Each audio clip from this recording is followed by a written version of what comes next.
Check 1 2, check 1 2. What's going on, y'all? Hopefully, you guys can hear me okay. Let me know. Give me a thumbs up. Say hello. Let me know where you guys are watching from. This is an exciting day for not only Circle Talk and myself, but for you guys, because you guys get to hear an amazing conversation with a guy that's been in the game for a very long time. If you guys can hear me okay, just make sure give me that thumbs up so you can hear me a little bit. All right. Okay, good. So thank you guys so much for continuing to support Circle Talk. This is our 91st edition. And so let me go ahead and turn up my volume a little bit. It seems like Rebecca's watching from our YouTube and she's having some hard times hearing me. So if you can hear me okay, just give me a thumbs up, y'all. But again, I thank all you guys for continuing to watch. This is our 91st edition of Circle Talk, and I'm really excited as we push towards 100. I thank all you guys for continuing to support. If you guys have not found our YouTube channel, go to our YouTube channel and subscribe. Before I bring in our guests today, I want to make sure I give a shout out to my sponsors. Shout out to my guy, iShotYou.com. Marvin Patterson is in the building. It is fall time, you guys. So if you guys are looking for some amazing pictures, the weather is beautiful out there. You can see the changing of the leaves and all that.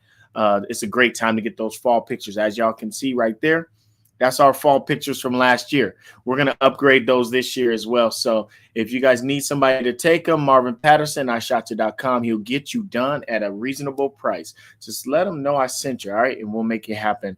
Also, shout out to my guy, Icon ENT, Mr. Willie Jr. Thomas, the mayor of Tacoma. Shout out to him for continuing to support us, be a huge asset to what we're doing in the community and around the Washington area. Big event coming up, you guys. Just so y'all know, if you guys are in Washington, the All Black Party is going down October 22nd at 9 p.m. until close, which is 1 or 2, whichever they prefer. There's going to be some cops in the area to make sure that everything is done right, and the mayor don't play around. He shuts it down when people get out of line. It's going to be an amazing event. Trust me, I've been to the last 5 of them, and yes, I've been to the last 5 of them, and I'm excited. I get to go there and do some media work, some interviews. I'll be going live. Y'all know how I get down, so I'll be at that event doing what I do. Make sure you guys come out October 22nd. There's only a few tickets left. They have a few scattered tickets. No more tables. Tables are all sold. I'll make sure that's the last thing that I know. I think he said all the tables are officially sold. But if you guys have any questions about the event, you can hit me in my inbox. You can hit up Willie Jr. Thomas. He'll get you more of that information. Also, if you do go to the event, don't forget he does have his party buses available if anybody wants to party there. Before you get there, party in the bus and then get to the party and get lit. So make sure you guys hit him up, Icon ENT, and make sure you guys let him know I sent you. He'll give you a great discount. Last but not least, to the Chaya Movement. Shout out to Zakia for continuing to support us. If you guys have not went to the ChayaMovement.com and checked out the amazing things that she's doing in our community, please do. She is an amazing asset to me and everything that I do here at Circle Talk. But she's all over Seattle. You see her in Belltown. You see her in Everett. You see her all over the community doing amazing events for the people. So make sure you guys hit her up if you guys need anything. Thank you all, my sponsors. Thank you so much for continuing to support. We're going to keep this thing pushing. But without further ado, we got watchers. We got viewers. Thank you guys all for being here. We're going to bring in the man of the hour, Mr. Shakundi Kun Love Salisbury. I think I got it out. We're about to find out right now. Yeah. How did I do? Did I pass? Did I get it right? Thumbs up, my brother. Thumbs up. Right. Yeah, Shakundi. Yeah, Shakundi. What a name, y'all. Like, I've known him as DJ KUN LUV for probably about 15 years. When I used to do the music biz and I was around the Tacoma area, I remember seeing everything about DJ KUN LUV, DJ KUN LUV, DJ KUN LUV. Go to Seattle, DJ KUN LUV. You know what I'm saying? You've been in the game for a very long time, man, and I am really thankful for the opportunity to interview you today, man. How are you feeling this morning? Man, I feel great. Yeah, Getting ready to when I leave here, I'm gonna go and do my walk, and yeah, yeah, was at the First Friday last night, the Esquire. yeah, So yeah, yeah. I'm just moving and grooving, still Stay moving around. moving. Yeah, It's crazy. that's It's my moniker. crazy. They call me Mr. Move Around. Absolutely. Absolutely, man. One of the things that I really try to focus on when I do interviews with people, because a lot of people may be watching and already know what you do in the game. You've been in the game for so long. A lot of people may have already seen you. But what I like to do is like find out where it all started for you, give them information that they may not know exactly about you. So can you just tell them your upbringing? Where were you born at? You know, raised, how you were raised and all that stuff? Man, that's a whole show in itself. But just real quick, yeah, I'm originally from Seattle, Washington, from the Central Yeah. District. Garfield Bulldogs. Yeah. And yeah, so I was raised there. Went to college in North Carolina at Elizabeth City State University, Okay. home of the Mighty Vikings in northeastern North Carolina. It's a HBCU. It's Yeah. my family's HBCU. My father went there. I went there. My daughter went there. Graduated last year.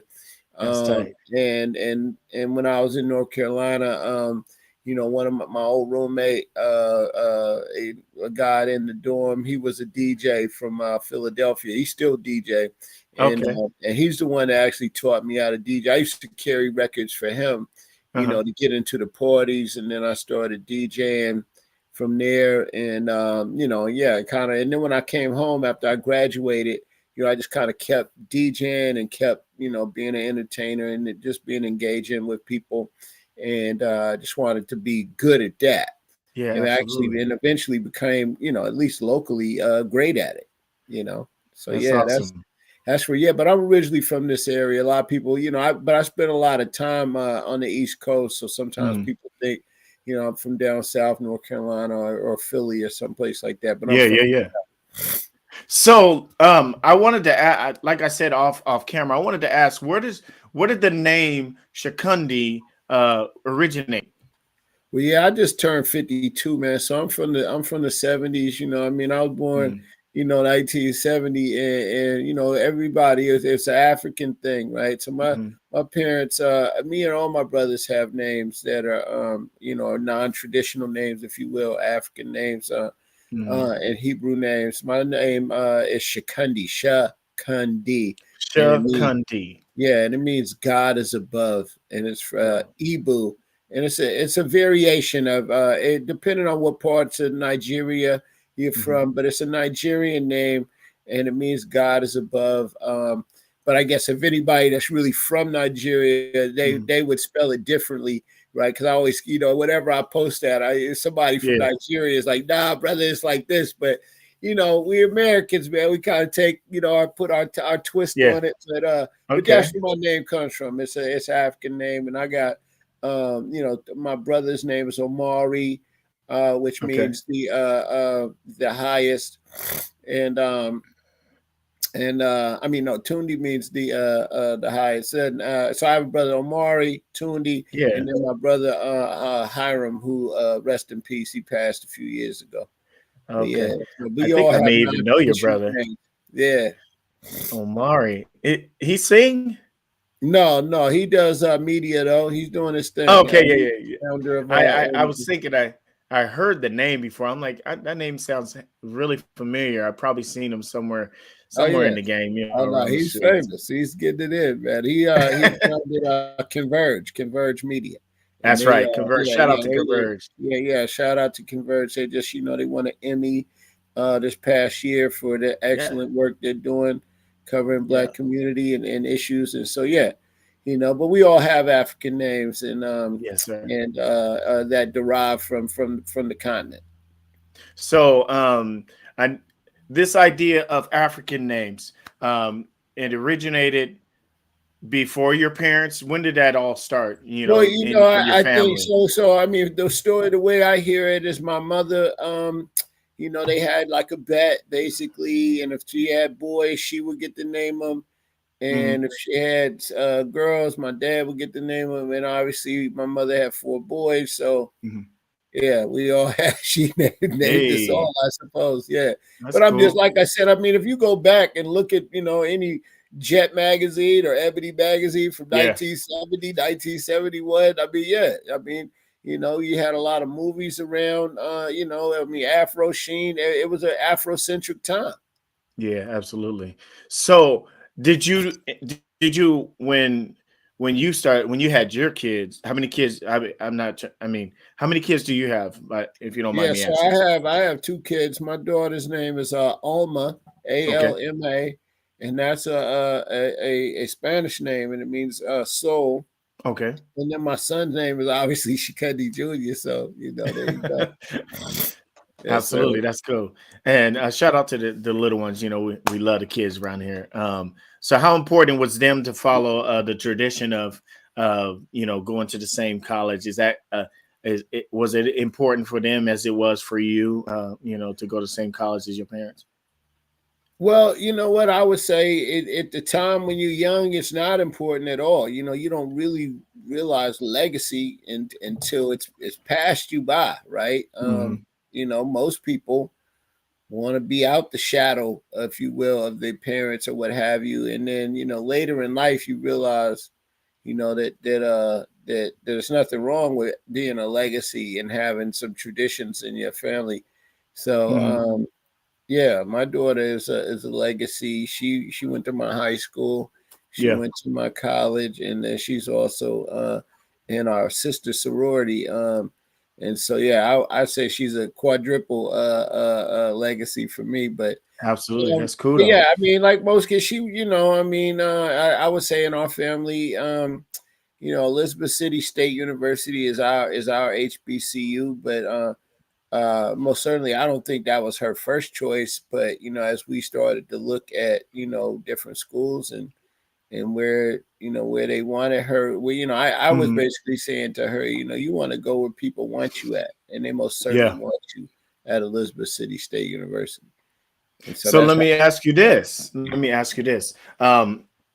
Elizabeth State University. Shout out to Elizabeth City State yeah, University, ECSU, Elizabeth Elizabeth City, City State.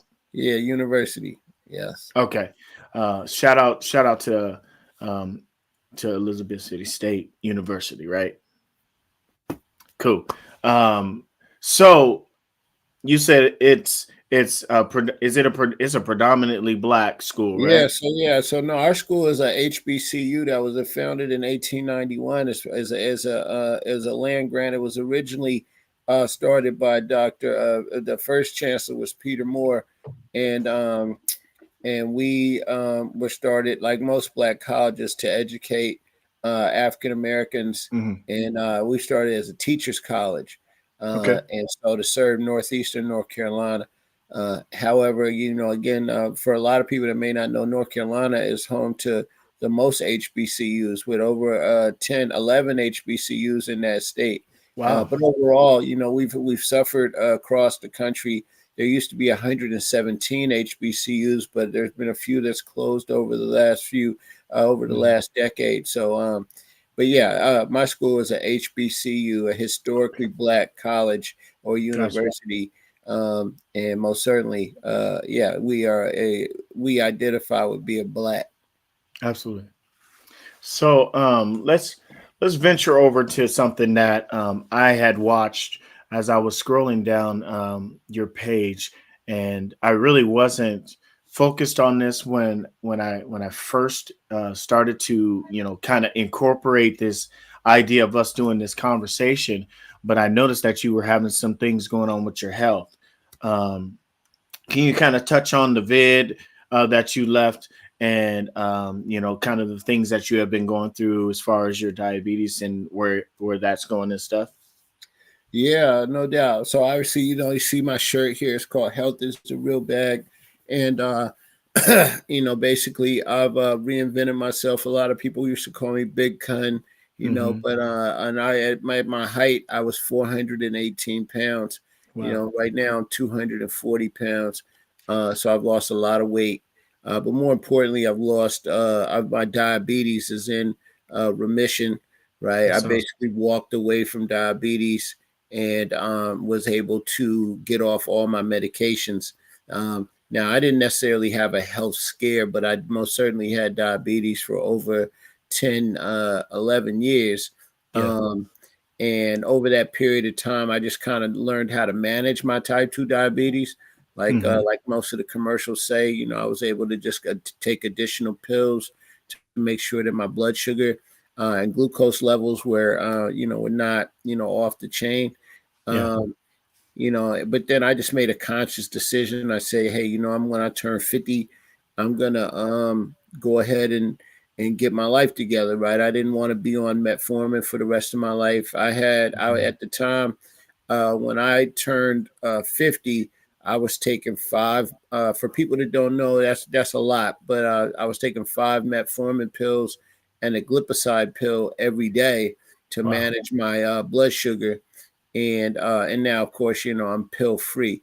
And so Awesome. yeah, it is a blessing, right? And so my new mission around my new company and efforts is really just to let especially Black people know, because we're so impacted by diabetes. It's killing a lot of Black people, but it's killing Yeah. a lot of people around the world in Absolutely. general, right? Is that we don't have to have diabetes. And so this movement, Health is the Real Bag, is really just about reminding people that in the end that really, health is wealth, right? But of course, in our new ebonics, if you will, or vernacular, the bag is what we call it now. Yeah, well, Yeah. when I was young, it was wealth, whatever, Yeah. right? Yeah. But Yeah. call it the bag now. Like DJ Khaled said, you got to secure the bag, and Absolutely. most certainly know how to secure the the financial bag. We know how to go and get it and grind and put it together and make moves. But a lot of people are not securing they health bag, and so that's really what I'm here. My new mission with this company and this effort and this movement, if you will, is to educate people around getting their bodies moving, around Yeah. living a healthy lifestyle, right? And then, like I said, specifically that you don't have to have type 2 diabetes. What I like to tell people all the time is that, type 2 diabetes is a gift you give yourself, right? And I most certainly gave it to myself. I just was living the Kun Love lifestyle. I was, 400 pounds. I'm eating out after the club every night. We Yeah. popping bottles. As you may or may not remember, I was sponsored by Ciroc, and Yeah. I used to get like 12 cases of Ciroc a month, right? And Yeah. just as a brand ambassador, and so we was drinking every day, just this sweet Yeah. liquor, and then my drink. My friend Paul used to call him the big. That was the name of my drink. It was called the Big Red. And Yeah. Paul used to say, you know what, that's just a big cup of diabetes. And in the end, it was, It right? exactly was. And it's nothing against Ciroc or any other spirit, but moderation is the key, right? You cannot Absolutely. drink bottles of sugar every day and not expect to have diabetes. But the best thing about diabetes, at least in my case, is that it's a gift that I gave myself, and I basically took the gift back and returned the sender. And so Absolutely. that's what this whole Health is the Real Bag is about right now. And just reminding people that you don't have to have type 2 diabetes. As you see the commercials and everything on TV, when you watch TV, every commercial tells you how you can manage your type 2 diabetes, right? They say, oh, with diet and exercise, you can basically, and this pill, if you do this and take this pill, you won't have to change your life. And that's a falsehood, right? At the Yeah. end of the Yeah. day, if Yeah. you really want to make change, you're gonna have to change your life, right? But of Absolutely. course, that's so I'm here to just really let people know that that you don't have to have it, right? Because nobody is talking about that. Every piece of information that you hear about diabetes is how you can manage your type 2 diabetes with Yeah.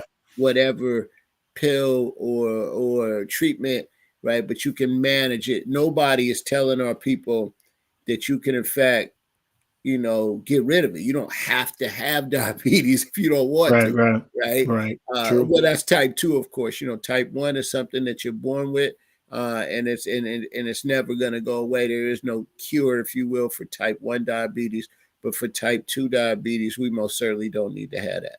So that's what Real Bag is about. So let me tell you, let me ask this real quick. Before we get out of here, I'm gonna have you drop that information where they can get in contact with you, because this is your thing, right? You created this, right? Yeah, no doubt. Yeah. So we definitely need to get that information out to you guys. If anybody wants to participate, be a part of the movement, go ahead and just drop the link while we're still talking about it. Yeah, I mean, so right now we have a group on Facebook. If anybody wants to be involved, they can really just check me out on Facebook, DJ KUN LUV, and the link is there on my page. I'm gonna put it in the link underneath this video as well. Yeah, for sure. And yeah, but I really just started the whole movement with the merch and everything this year. I got rid of my type 2 diabetes last year. But I really wanted to do a whole year to prove to myself that this was truly a lifestyle change, right? Because I didn't want to be one of these people, and no disrespect to people, it takes a lot of willpower, right? But it's a lot of people that lose the weight and gain it right back, right? Whether it's through surgery, whether it's through however they doing it, right? God bless them. But, if your mind's not right, and you didn't truly change your life, right? Because there's a lot of kind of ways and shortcuts that you can kind of get around. But if you don't change your mindset and really change your life, you could backslide. So I really wanted to make sure that, okay, I did get rid of the medication last year, 2021, but and that was that was a huge achievement, right? But I wanted to make sure that even though once I had met my goal, can I sustain it, right? Because it's one thing to kind of check a box, and you did that, right? And so that happens to a lot of people oftentimes, right? They lose the weight and then they gain the weight back, right? Because they didn't truly make a lifestyle change. And I just wanted to make sure that I wasn't one of those people. Right. As I looked around, I said, wow, I mean, I'm KUN LUV. You know what I mean? Yeah. I can't just be, I do like people say, oh man, you see KUN. And what I can't have happen, honestly, is people say, yeah, he blew back up. Nah, I'm never going back. Be clear. Right. And I guess what I would say is that's also one of the reasons why I created this whole movement, as I'm keeping myself accountable as well. By just being able to go ahead and be an evangelist and be an ambassador out here, it's also making sure that I'm on top of mind every day. Absolutely. Hey, I actually posted a couple pictures. I posted a picture of you with Irvin Magic Johnson. Yeah. And then I posted a picture of you with Mary J. How big of a difference when you think about your life when you met Magic, and how far you've come since you met Mary. When you think about the two people, you know what I'm saying? Like, well, I seen what I would say, honestly, and I'm not, trying to be, it's not hubris or anything, but I was fly.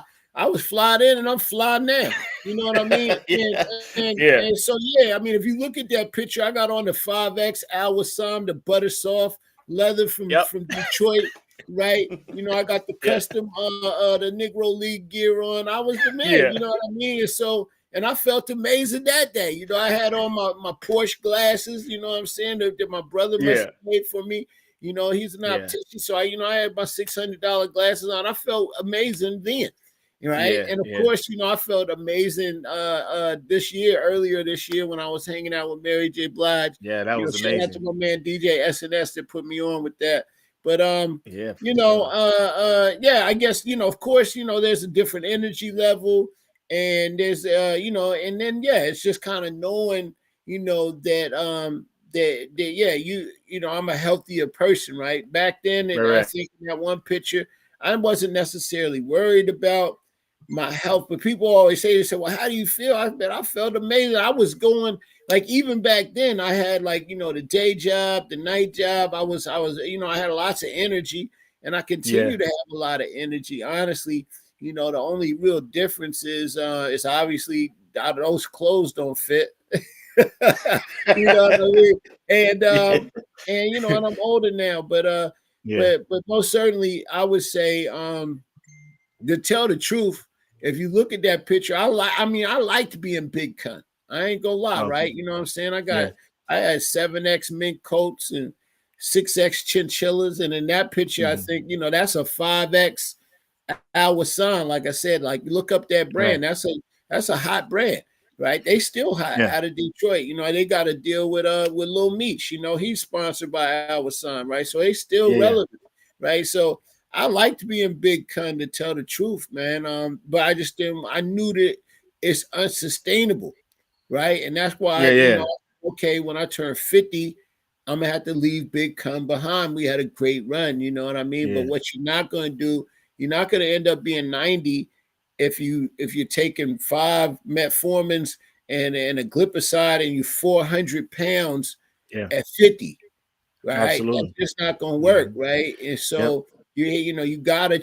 I personally plan on living a long time, and I Mhm. don't want to die of anything that I could have prevented, right? So I'm like, when I turned 50, I'm like, okay, it's time for me to, it's time for me to put it all down, right, and start Yeah. taking care of myself, right, and really. I wanted to be, when I turned 50, I say, you know what? I don't want to be the person that has, some kind of stroke or a heart attack, or you get some kind of bad health news for you to change Mhm. your life, right? And Yeah. we all Yeah. have the Yeah. ability to change our life right now. You know what I Right mean? now. Everybody has the ability to change their life right now. The question is, are you properly motivated?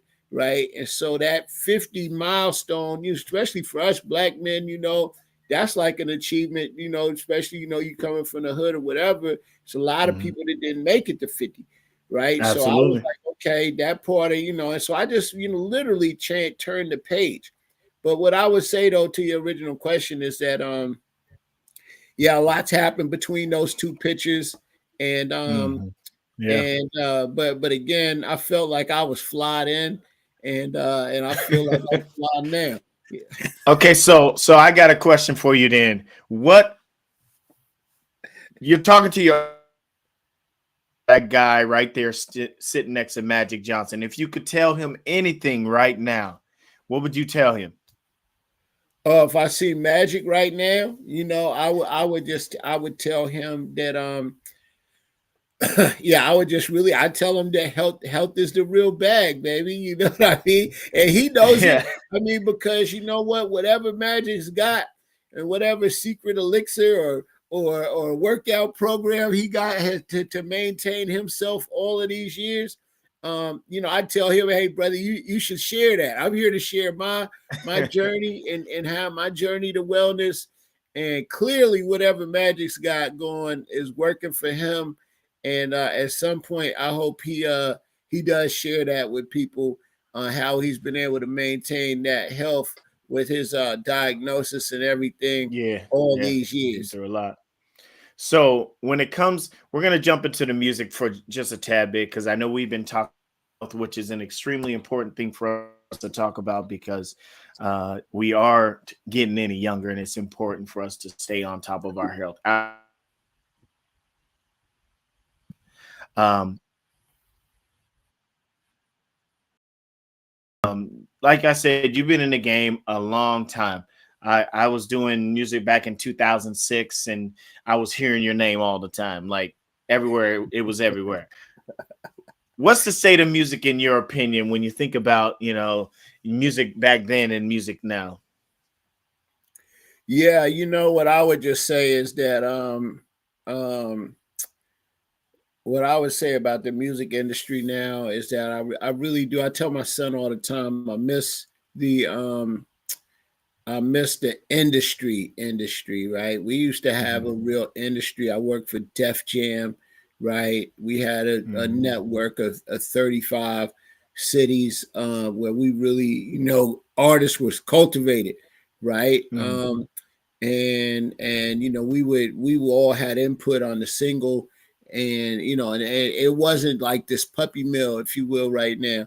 And so there's still, but so that to me is a OG, I guess. People say I'm an OG now, but I missed that part of the industry. But one part I do love about the new industry, if you will, is that for the people that know how to monetize and make it happen, there's a lot of money out here. There's a lot of platforms for people to eat from directly, right? I definitely don't like the streaming and how artists aren't getting paid what they should be from that, right? But there's so many other opportunities for shows and everything. These artists are getting real money, but it's kind of up to them, right? So it's just a completely different industry now. And the economics, the model has changed. I was telling my son, the other day how, albums used to be $18. And within that $18, there was enough money for everybody, the street team, the PR person, the college radio person, right? The A&R, right? The entire label. But now, when the industry changed with the new low price and iTunes and with where you could buy one song, right? It really took the money out of the industry for the rest of the support system. And so, and you see that now where there's a lot of artists where they really don't have anybody kind of cultivating their image. And there's just no infrastructure, right? Is what I would say. But some people was getting it right. And if you look, well, I think one of the other best things about the industry right now is that a lot of the wealth and the power is going to like these Black-owned labels, right? Like, what you would call it, the guys that with P and those guys on the Migos label, and then you got people like what's my man name out of Memphis, that whole team, right? So they still is a label model if you can get to that level. And then you got people like NBA Youngboy who was able to just get rich off of YouTube, right? And so this is something I love that part about it. But then as a DJ, I also kind of hate that part about it because we used to be able to get our music, and it was in a defined way, right? Your records would come in, you would hop on it. There was listening events. The labels would say, okay, this is who's next, right? So Rockefeller would, whether it was Rockefeller, Master P, or whoever, they would have a roster for the whole year. They would say, okay, Method Man's coming this day, Redman's coming that day. Jay-Z is coming on this day. Whether in Master P, and then would be like, okay, such said Master P is coming this day, C Murder, what, Mystical, whatever they was coming with. It was a schedule, and there was releases. You got the music, you got the singles. Everybody was on board. They say this is the new single, and we all had some input on that, right? So you have a music meeting. They say, okay, well, what do you guys think, right? And the A&Rs would come up. That was a whole body of work. And what really kills me about a lot of artists right now, they got a lot of music, but they don't have nobody on their team, and they want all of that stuff for free, right? Like they'll send you, 82 songs. Yo, Kun, here's my SoundCloud, dog. Check it out. Let me know what's hot. No, bro, that's what you supposed to have a team that's supposed to do that. Like, who's your A&R? Like, who's helping you with your music? Like, I'm a DJ. You're supposed to come to me with one record at a time and say, this is the single, right? I've talked to all the other DJs. I got my ads coming. I got my commercials. I got my magazine ads, whatever you're doing. And this entire campaign is around this single, right? Yeah. And that's how you're supposed to come to DJs, right? Or you could even have a listening party and play the whole project and get some feedback. But cats want you, they want you to just listen to a gang of songs for free. And they say, well, that show some love. And it's like, bro, that's not a good use of my time. That's what you're supposed to be paying your team for. But again, you don't have no label, right? So Def Right, Jam, right. when I was at Def Jam, right? Of course, again, there was a lot of smart people, right? And radio people and everybody else, and they would come together and be like, yo, this is gonna be the first single, right? Yeah, Hove, yeah. Kanye, and they came together and was like, okay, Through the Wire, this is gonna be the first, this is gonna be the Kanye song, right? But it was a lot of songs they could have put out there, but Through the Wire, it had just been an accident, right? But a whole team came together to say that that's gonna be the new single. Nobody just Yeah, sent you, absolutely. 42 Kanye songs like, yo, which one y'all want to do? Nah, bruh. So Yeah, you that's gotta what I have your would say stuff together. about the music industry now. I miss the infrastructure, right? And I miss, just getting, where it was a record and the whole country was behind this record, right? They had DJs in every market, and we was all playing a record at the same time, right? Or pushing it, right? And an artist, was doing that. But again, a lot of artists was getting screwed some of those deals, right? They really did, True. and so now, I love the fact that these young guys is getting so much, revenue, like real money, So yeah, that to me is part of the differences and what I see on today's music industry versus, when we was really moving around doing our thing for Def Jam and Universal. We was, at one time we was the Northwest promotional team for Atlantic, Universal, and Def Jam. Wow. Doing it big. Yeah. That's crazy. So, what is something that you could tell, let's say these teenagers right now that are coming up and wanted to get into the music biz? What is some information that you might be able to share with them? Just a couple tips that you think would be, like, for example, my daughter's 20 years old. She's an amazing singer. She's still kind of debating whether or not if she really wants to pursue a career in the music biz. Right. She's a absolute killer. I tell her all the time, you sing better than your dad, and your dad can sing. So, what do you tell these kids right now that really want to do something in the music biz, but are just unsure on? Yeah, what I would say, man, and this is what I tell my son as well. My son's 16.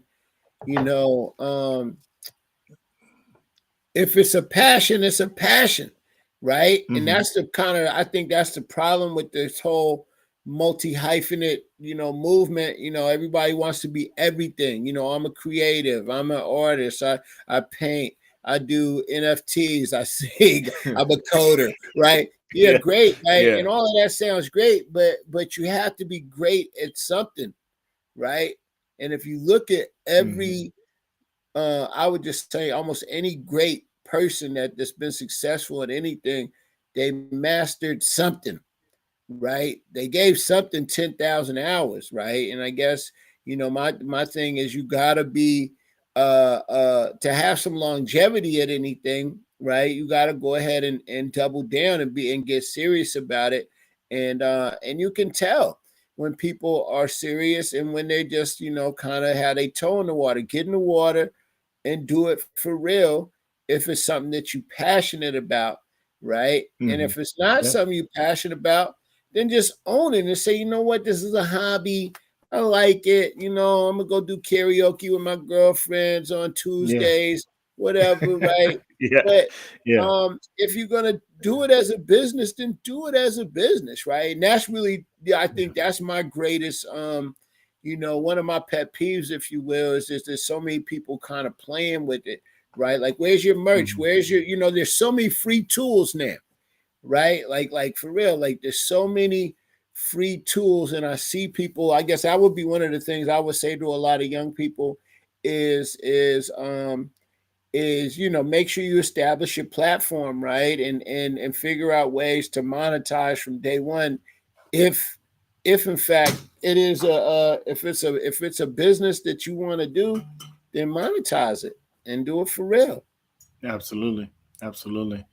So I know we're getting close to time for you to go. You said you had things you got to do today, and I'm not trying to prevent you from getting your stuff taken care of. So what's online for you? What you got going on that we can look forward to seeing you in out in the streets? Where you're gonna be working at? Where's something that you're gonna be events you're gonna be kind of hanging out? Or what can we look forward to with Kun Love? Oh man, that's I got a lot of stuff going on, man. I mean, that's what I was saying. Like it's these kind of shows is rough for a person like me that got so much happening. I guess I would just start with my main thing right now. Health is the real bag. You're gonna see a lot of that from me. I've got just like I get booked to DJ, I'm getting booked to do a lot of events, so I've Yeah. got, just people follow me on my Kun Love, follow me on Instagram. So for example, I'm doing a health brunch with the Urban League. I got another health event with the Urban Games, right? So I'm really pushing this health is the real bag. You'll see some events and things coming up, and we're gonna really kick off strong in the new year. I'm working on my book for around my journey, and just a lot of public speaking for Shikundi, healthy Kun. So I've kind of rebranded myself. If you see me out and they call me Yeah. HK, that stands for Healthy Kun, right? But and so that's one piece that I'm doing. I just got a whole movement around that. People can look for me doing events and really just pushing that. In addition, of course, I'm still DJing, lots of events coming up. I've been doing a Oh lot yeah. of events at the Royal Esquire. I'm a member of the Royal Esquire Club in Seattle, Washington. But lots of different corporate events and galas. Like for example, I just DJ'd last night at the Northwest African American Museum's Okay. fundraising gala. So you're not gonna probably see me at the clubs like you used to, but definitely big events and special events. So still going to be DJing. The other piece that I got coming is and we didn't even get into this, but as you know, may or may not know, I'm an author, and I got a book out called The Adventures of Little Big Fella. And so Okay. Yeah. yeah, so part two of that is coming out this winter, and so that's Nice. going to actually be a graphic novel, right? Which is going to be real dope. So Adventures of Little Big Fella. People can find me on littlebigfella.com. That's LILBIGFELLA.com. Little Big Fella. So that's a whole movement, right? With the comic books and Wow. and the merch and everything around that. And then of course, the other things that a lot of people want to know is that I may or may not run for politics again, but I'm really Yeah. taking a break right for the politics right now until I retire. One of the things a lot of people may or may not know about me, I worked for the city of Seattle for 25 years, and I'm getting Nice. ready. I'm gonna retire in about 1,300 days, which is 3.5 years. Yeah. And then after that, I'll be 55, and I'm gonna see what I'm gonna do and what moves I'm gonna make. Right. So, those That's is just cool. some of the stuff that I got coming up, and Busy. that's what I'm doing. I'm gonna continue. Yeah. We didn't really talk about it, but also, my nonprofit work is really rolling. People can follow that at servicesoflifestyle.org. And we have 100 Black parents. Look for us next year. We bring a bubbling brown sugar back at Garfield High School. We're also Nice. bringing back the African American Males Weekend, African American Females Weekend, and a lot of the things we're doing with that. And then, of course, with Services of Lifestyle, one of the other programs I got is called Herb Vote, the Urban Vote Project. And so, folks, I'm just encouraging everybody to register to vote and be engaged in the communities around voting issues. So we're going to continue to do that work with Herb Vote. And man, that's a lot, right? I got a lot going on, but I'm continuing to do. And now I guess the other thing that you're going to see coming out from me and our nonprofit Services of Lifestyle is we're doing a lot of work around Black homeowner stabilization and encouraging Black people to not be gentrified, like not fall into the pressure of people wanting to take your house. And Are you sorry about that? You still here? yeah, I'm That here. was weird. Yeah, it's all good. So yeah, those are some of the things I'm working on. But I just would encourage people, if you want to know what's going on with me, yeah, just go ahead and follow me at KUNLUV on Instagram, on Twitter, and on Facebook. DJ KUN LUV. Absolutely. Absolutely. Hey, so guys, thank you guys so much for being a part of this. Hey, Shakundi, Mr. Kun Love Salisbury. Amazing meeting you. Amazing. You're a busy man. You're doing amazing things. We didn't even talk about know more about that and how you got into that. And there's so much that I wanted to say with you about. I got a list of things written down right here on my paper, and I only covered like 3 of them. Well, yeah, maybe I'll come back in a few months, Again. man. We check in. Yeah, we're gonna do this again. Also, bro, I want to get with you on the health is the real bag, because I recently, it was probably about 2-3 years ago, I had high blood pressure, and they told me I needed to be on all this medication and everything, and I did the exact same thing you did. You said, you know what, I don't want to be on these meds all day. I went and got back in and started exercising, and I work out daily and try to at least run 2 to 3 miles a day just to stay healthy. I definitely want to get with you. We should link up, go for a walk, whatever, get a healthy meal. We should definitely make that happen, man, because this is great, and I think you're an amazing person. We're both Seattle cats. Ain't no reason we can't hang out. You feel me? Yes, sir. I appreciate. Are you a Mariners? Yeah. Are you a Mariners fan? Of course, yeah. We're gonna get that win today. Mariners, then. Yeah, shout out. All right, sir. Well, thank you for having me, my being brother. Here. Thank you for having me. Thank you all so much for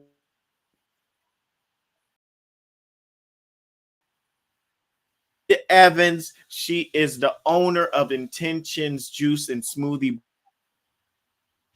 If you guys have not heard nothing about that, check it out. She's doing amazing things in our community. One of the first juice and smoothie bars, Black owned, in the area. And we're going to sit down and chop it up with her next week. So thank you guys for being here. Thank you again, brother. You guys have a wonderful rest of your day. We'll see you next week. Peace. All right. Peace.